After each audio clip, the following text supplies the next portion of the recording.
मैं आज यहाँ पे आया हूँ साजिद भाई के साथ में। जब मुझे पता चला, एक्चुअली मेरा नाम एडवोकेट अमर गोसल है और ये एडवोकेट यूसुफ भाई है। तो जब हमें पता चला, हम यहाँ पे आए तो यहाँ पे जाके देखा तो ये इजाज भाई के घर के बाहर 10-12 पुलिस वाले और 2 लेडीज कांस्टेबल थी या पता नहीं, सब पुलिस के ड्रेस में थे नहीं। और यूसुफ भाई ने उनसे पूछा, अगर आप किस लिए आए हो यहाँ पे, अगर आके आप घर के अंदर आपको क्या है, तो बोले यहाँ पे हमें कुछ कंप्लेंट आई हुई है कि यहाँ पे हमें ड्रग्स है घर के अंदर। तो ये वकील साहब ने उनको बोल दिया, ठीक है फिर आपको करना है, आपको जो करना है तो फिर आप सर्च वारंट रहे या फिर आपके पास कौन सा एविडेंस है जो कि आप घर के अंदर दाखिल हो सकते हैं। तो ये बात करने के बाद उन्होंने कुछ ठीक से जवाब दिया नहीं। बाद में ये एडवोकेट साहब क्या बोला, बताएंगे आगे क्या हुआ। उसके बाद में उसमें से पीआई वाक करके एक ऑफिसर था, उसने मुझे ही थ्रेटन किया कि मैं तुमको बुक कर दूंगा, पुलिस को ऑब्स्ट्रक्ट कर रहे हो ड्यूटी करने के लिए। वैसे मैंने पूरी जितना इंसिडेंट हुआ उसकी रिकॉर्डिंग प्रिजर्व किया है, तो ऐसा तो कोई मुझे नहीं लगता है जो मैंने लॉ को हाथ में लिया। बल्कि मुझे इतना उम्मीद है कि अगर सीनियर साहब या हमारे हायर पुलिस अथॉरिटीज़ अगर चाहेंगे तो इस तरीके की जो गुंडागर्दी पुलिस की चल रही है उस पर रोक लगाया जाए, और कोई भी कंप्लेंट करता है तो ऐसे किसी के भी घर पे ना जाए। कोर्ट का माध्यम है, कोर्ट से आप सर्च वारंट ले सकते थे, आप कोर्ट के परमिशन के साथ आप एंटर कर सकते थे, और आप कुछ सर्च करना था, अगर आपको कुछ मिलता आप रजिस्टर कर सकते थे।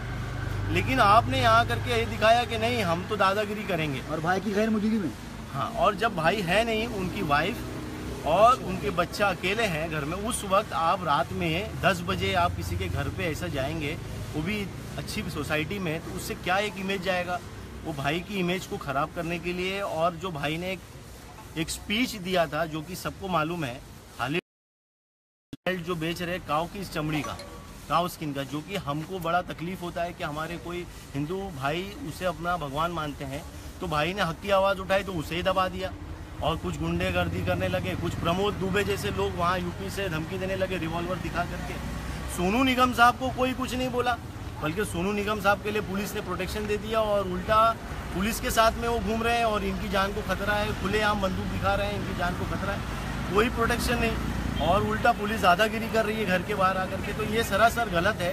हम लोग डेमोक्रेटिक कंट्री में रह रहे हैं और सेकुलर कंट्री है, सबको आवाज़ उठाने का हक है। जो आवाज़ उठी है वो हक की है। अगर उसमें कुछ गलत बोला है एजाज भाई ने तो उसके ऊपर एक्शन लेना चाहिए, पर आज दिन तक उस पर ना एक्शन लेते हुए ये सारी चीज़ें करके कुछ मतलब नहीं है। इससे गलत मैसेज सोसाइटी में जा रहा है और इससे लोगों को डर रहेगा, फिर कोई भी हक की आवाज़ नहीं उठाएगा। साजिद भाई आप बोलिए आगे क्या बोलूँ, बताइए। फ्रेंड्स और फैंस से रिक्वेस्ट अरे भाई के बारे में सपोर्ट करो। मैं कहीं मीटिंग में बैठा हुआ था, मुझे भाई का फ़ोन आया कि ऐसी बात, हमारे घर पे कोई भी नहीं है, हमारे बीवी बच्चे हैं।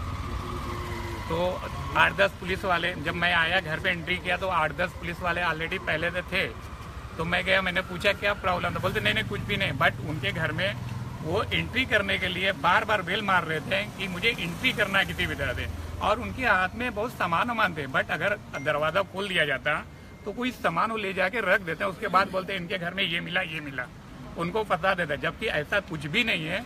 वो कभी भी हक की लड़ाई लड़े हैं, हक के लिए उन्होंने बंदे ने आवाज़ उठाई। कभी भी उस बंदे ने कभी किसी हिंदू भाई को गाली नहीं दिया, कहीं मुस्लिम भाई को गाली नहीं दिया। हाँ, जो उसको गाली देता उसको बंदे ने गाली देता, हक के लिए लड़ा बंदा।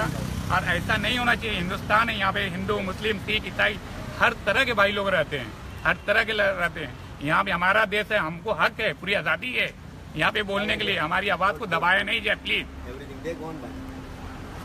और इसको बोलना कुछ बोलो।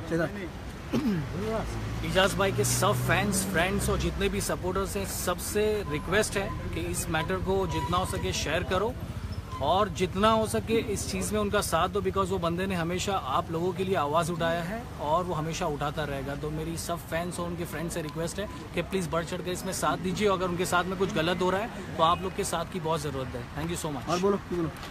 अगर एजाज भाई पे कार्रवाई की गई तो मुंबई पुलिस की ईंट से ईंट बजा दी जाएगी इंशाल्लाह। और सारे मुसलमानों से मेरी दरख्वास्त है कि सब लिखो I stand with Ejaz Khan. 1 number Manas का सपोर्ट करो, क्योंकि यहाँ सपोर्ट की ज़रूरत है। यहाँ हक की लड़ाई लड़ रहा है वो बंदा। Please I stand with Ejaz Khan. कल 6 बजे ट्विटर पर ट्रेंड रहेगा I stand with Ejaz Khan और मुंबई पुलिस सेम। उमर भाई बोलो ना। अस्सलाम वालेकुम, आदाब, सत श्री अकाल। हिंदुस्तान के जितने भी लोग हैं सबको मैं मेरा प्यार भरा नमस्कार, सलाम, आदाब कहना चाहता हूँ। और ये हमारे भाई ने कुछ गलत नहीं कहा। देश में जितना अधिकार एक हिंदू का है, जितना अधिकार एक मुसलमान का है, जितना अधिकार एक सिख का है, जितना अधिकार एक ईसाई का है, हर किसी का उतना अधिकार है भारत देश में। तो हमारे भाई ने एक आवाज़ उठाई थी अजान, जैसे कि सोनू निगम ने कहा था कि अजान मत करो।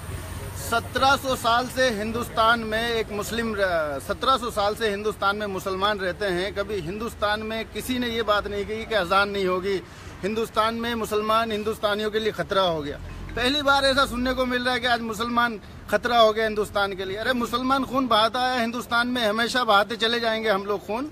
और मैं सबसे ये रिक्वेस्ट करता हूँ, प्यार भरा एक मेरे को सबको ये करता हूँ कि भैया इस तरह का जो है ये हिंदू मुस्लिम का विवाद ना फैलाएं, अपना प्यार मोहब्बत से रहें भारत में।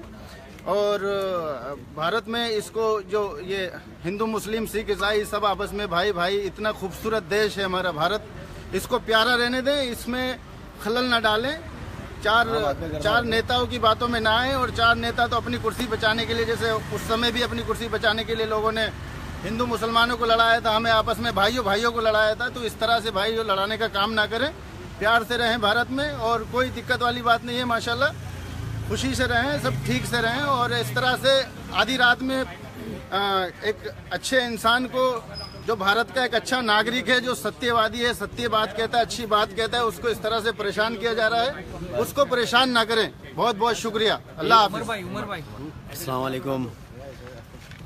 ये इंडिया की सच्चाई है कि कभी भी एक मुसलमान सच भी बोलता है तो उसको ये तकलीफ़ों का सामना करना पड़ता है।